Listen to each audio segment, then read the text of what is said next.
Hello friends, welcome to the new episode of my channel. আমি অরিত্র। এখন এই ভিডিওর মধ্যে আমরা থামার ট্রেলার নিয়ে কথা বলবো, আরো কিছু লেটেস্ট আপডেটস নিয়েও কথা বলবো।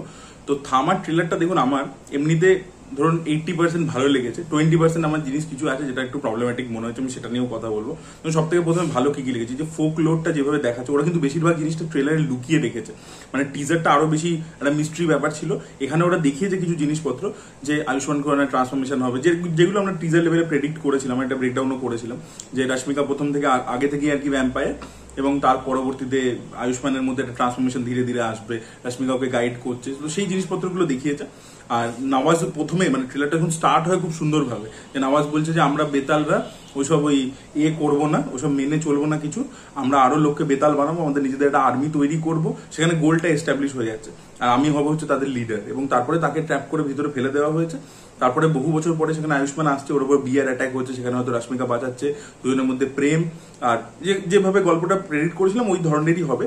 বাট এক্স্যাক্টলি ফোকলোটা কিভাবে মানে আনফোল্ড হবে, কি আছে, সেই জিনিসপত্রগুলোকে আমাদেরকে দেখায়নি, অনেক কিছু লুকিয়ে রেখেছে। আমার মনে হয় যে এখানে কি ইউনিভার্সের ব্যাপারটা, মানে কিছু কিছু ক্যামিওস দেখি, যেমন বরুণ ধাওয়ান থাকতে চলেছে, সেটা যেহেতু আপডেটটা সামনে এসেছিল, সেই জন্য বরুণ ধাওয়ানের মানে ভেড়িয়া হিসেবে যে ক্যামিওটা, সেটা এক দুটো ঝলক কিন্তু দেখিয়েছে, এবং সেটা বেশ ভালো লাগছে, মানে আপগ্রেডেড ভার্সন লাগছে অ্যাকচুয়ালি।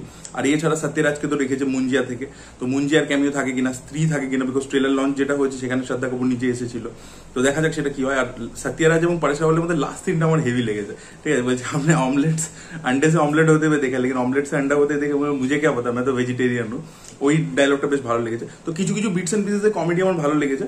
আর যেটা বললাম রোম্যান্সটা ওয়ার্ক করছে, আর একটা গান যেটা ট্রেলারের শেষের দিকে রয়েছে, এটা রোম্যান্টিক টাইপের গান, ওই গানটা কিন্তু আমার বেশ ভালো লাগলো। আমার মনে হয় ওই গানটা কিন্তু ভাইরাল হবে। এবং আপনারা জানেন যে ম্যাডক ফিল্মসটা মানে দীনেশ বিজান স্পেশালি মিউজিকের দিকে খুব ফোকাস করে, যে গান হিট হলে কিন্তু ছবির বিশাল প্রমোশন হয়।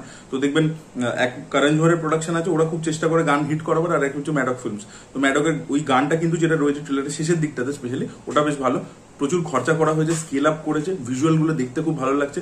এনশিয়েন্ট যে ভিজুয়ালস গুলো, যে শহরটা যেখানে নওয়াজ আটকে পড়েছে করেছে, সেই জায়গাটা মানে যেটা হচ্ছে ওদের অরিজিনটা, সেই জায়গাটাকে একটা অন্যরকম ভাবে দেখিয়েছে। আর তারপরে গল্পটা শিফট করে একটা পুরো মডার্ন সিটির মধ্যে চলে আসে, সেটার যে প্রেজেন্টেশনটা একদম দারুণ একটা সাইবার পাঙ্ক টাইপের ভাইব দিয়েছে। এবং একটা মানে যখন ধীরে ধীরে ওর নিজের পাওয়ার্স গুলো পাচ্ছে আয়ুষ্মান, তো সেখানে আর কি একটা স্পাইডারম্যানের মধ্যে জাম্প আছে, স্পাইডারম্যান একটা ফেমাস সিন আছে, টবি ম্যাগুয়ার জাম্প করে ছাদ থেকে ছাদে, তো সেরকম একটা সিনও দেখতে পেলাম। তো সেই জিনিসপত্রগুলো লুক এন্ড ফিল, স্কেল, সেগুলো সবই ভালো লেগেছে। এবার যে জিনিসটা প্রবলেম হচ্ছে কি, আমার যেটা বললাম 20% খারাপ লেগেছে, সেটা হচ্ছে কি ওরা কিছু কিছু না মিমসকে রিক্রিয়েট করে দেয়, এইগুলো দরকার নেই, মানে এগুলো এবার ওভার হয়ে যাচ্ছে। মানে প্রত্যেকটা হরর কমেডি ফ্র্যাঞ্চাইজের ফিল্মে, আচ্ছা বাই দ্য ওয়ে কালকে দীনেশ বিজান রায়কে একটা লোগো লঞ্চ করেছে, যে ওদের ম্যাডক হরর কমেডি ইউনিভার্সটা কিরকম হবে লোগোটা, তার একটা লোগো লঞ্চ করেছে, ওরা নাম দিচ্ছে MHCU আর কি। তো সেই লোগোটা আপনারা দেখেছেন কিনা অবশ্যই জানাবেন। তো এবার ব্যাপারটা হয়ে যাচ্ছে কি, এত কিছু না এই মিম জিনিসপত্র ব্যবহার করে দেওয়া, ওই যে একটা সেই রিলের মধ্যে আমরা মিউজিক শুনতে পাই ওইটাকে ইউজ করেছে, কেন, ওটা কি প্রয়োজন ছিল? ঠিক আছে, তো ওই মিমের জিনিসপত্রগুলো আমার ভালো লাগে না। এটা দেখবেন এই ফারাজ সামজি টামজিরাও কিন্তু ইউজ করতো, এই জুড়বা 2-তে দেখবেন ওরকম হোয়াটসঅ্যাপের জোকস ফোকস ওইসব চালিয়ে দিয়েছে, বা মিমস ফিমস ঘুরিয়ে ফিরিয়ে করে, তো সেইটা আমার মনে হয় না প্রয়োজন ছিল। ওই জায়গাগুলো আমার সত্যি বলছে আনফানি লেগেছে, ওটাই আমার একমাত্র প্রবলেম লেগেছে। আর এই যে আয়ুষ্মানের যে ট্রান্সফরমেশনের জিনিসপত্রগুলো দেখাচ্ছে, ও ধীরে ধীরে বুঝতে পারছে যে ওর দাঁত বেরিয়ে আসছে, হচ্ছে ওইটা ইজ ভেরি সিমিলার টু ভেড়িয়া। মানে ভেড়িয়াতে বরুণ ধাওয়ানের ট্রান্সফরমেশন যখন হচ্ছিল, তখন যেভাবে রিয়েলাইজ করছিল ধীরে ধীরে, সেম ভাবেই রেখেছে, ঠিক আছে। তো এখানে যেহেতু লাভ স্টোরি একটা অ্যাঙ্গেল ছিল, এবং রশ্মিকা আর আয়ুষ্মানকে কিন্তু একসাথে ভালো লাগছে, এবং ইমোশনাল মানে কিছু জায়গায় সিরিয়াস যে ব্যাপারগুলো সেগুলো ভালো লাগছে। অ্যাকচুয়ালি কি হচ্ছে না, মানে আমার এটা মনে হয়, এটা আমি একবার 3 ইয়ারই কথাতেও বলেছিলাম, যে ওরা যে ফোকলোর গুলো সিলেক্ট করে সেগুলো খুব ইন্টারেস্টিং, সেই ওয়ার্ল্ড গুলো খুব ইন্টারেস্টিং, কিন্তু এই কমেডিটাকে মিক্স করতে গিয়ে না কোথাও গিয়ে একটু মানে ধরুন এই আমাদের মুঞ্জিয়াতে যে ওই যে পুরো ব্রহ্মদৈত্যর ব্যাপারটা, সেটা খুব ইন্টারেস্টিং ভাবে দেখিয়েছে, গাছ ফাছ ওরকম মারাঠি একটা ফোকলোর, কিন্তু তারপরে যখন কমেডি অ্যাড করছে না, কোথাও গিয়ে একটু ড্রপ ডাউন হয়ে যায়, মানে সাবজেক্টের যে ইন্টেন্সিটিটা সেটা কোথাও গিয়ে কমে যায়।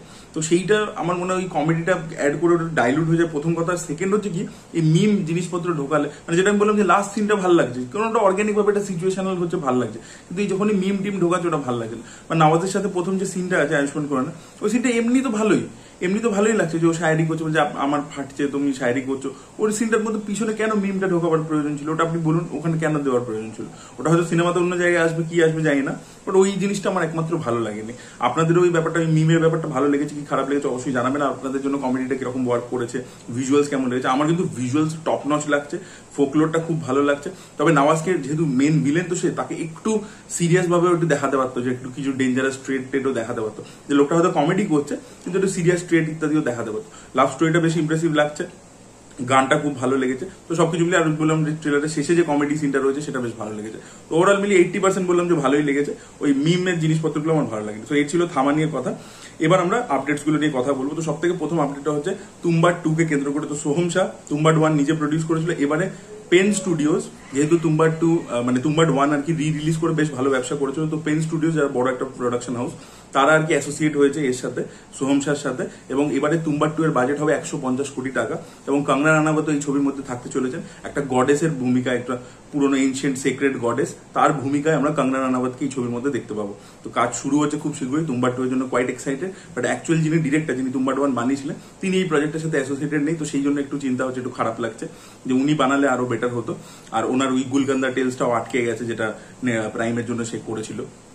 এর পরবর্তী আপডেট হচ্ছে ওজি কে কেন্দ্র করে। তো ওজি কে নিয়ে দুটো আপডেট হচ্ছে। প্রথম হচ্ছে বক্স অফিস কালেকশন ডে 1। তো ডে 1 এর যে কালেকশনটা এসেছে সেটা ম্যামথ।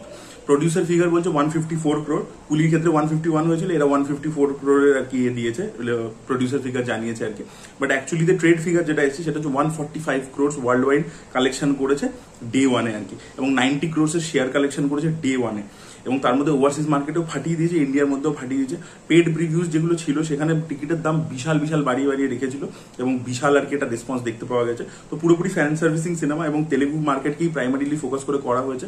এবং ডে 2 তেও কিন্তু এরকম নয় যে ডে 1 ওপেনিং দিল দারুণ পাওয়ান কালিয়ান স্টারডামের জন্য সেকেন্ড ডেতে পড়ে যাবে, সেরকম কিন্তু নয়, সেকেন্ড ডেতেও ভালো রেসপন্স দেখা গেছে।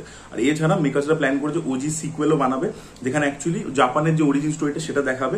এবং সেখানে আমরা এই পাওয়ান কালিয়ানের বাবার গল্পটা দেখতে পাবো, যে সেই কিভাবে জাপানে এসেছিল আইএন এর হয়ে, নেতাজি সুভাষ চন্দ্র বোসের সাথে তার কি কানেকশন, এবং সেখানে সে কিভাবে ওই সামুরাইদের সাথে যুক্ত হলো, সেই বিষয়গুলোকে নিয়ে পার্ট 2টা ডিল করবে, যেটা আর কি বেসিক্যালি প্রিকুয়েল হবে বেসিক্যালি। তো সেই দুটো আপডেট উঠে আসছে ওজি ছবিকে কেন্দ্র করে। ভিডিওর পরবর্তী আপডেট হচ্ছে কান্তারা 2 কে কেন্দ্র করে। তো 29 সেপ্টেম্বর হিন্দিতে একটা ট্রেলার লঞ্চ ইভেন্ট করতে চলেছে তারা, মেকার্সরা বড় করে। এবং সেখানে রুক্মিণী বাসন্ত এবং ঋষভ শেট্টি দুজনেই আসবে। ঋষভ শেট্টি অলরেডি হিন্দির জন্য আর কি ইন্টারভিউ দিতেই দেওয়া শুরু করেছে, তারা প্রমোশন একটু লেট শুরু করেছে।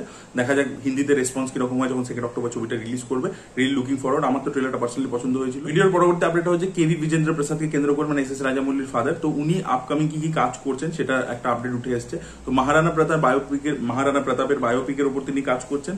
আর এর সাথে কাটাপ্পার যে ব্যাক স্টোরি, অরিজিন স্টোরি, কাটাপ্পার কে ছিল সেটার উপরেও তিনি কাজ করছেন। আর এছাড়া এসএসআর মানে রাজামৌলির মহাভারতের উপরেও তিনি কাজ করছেন। এই 3টে কাজ তিনি শুরু করে দিয়েছেন অলরেডি, এরকম একটা আপডেট উঠে আসছে।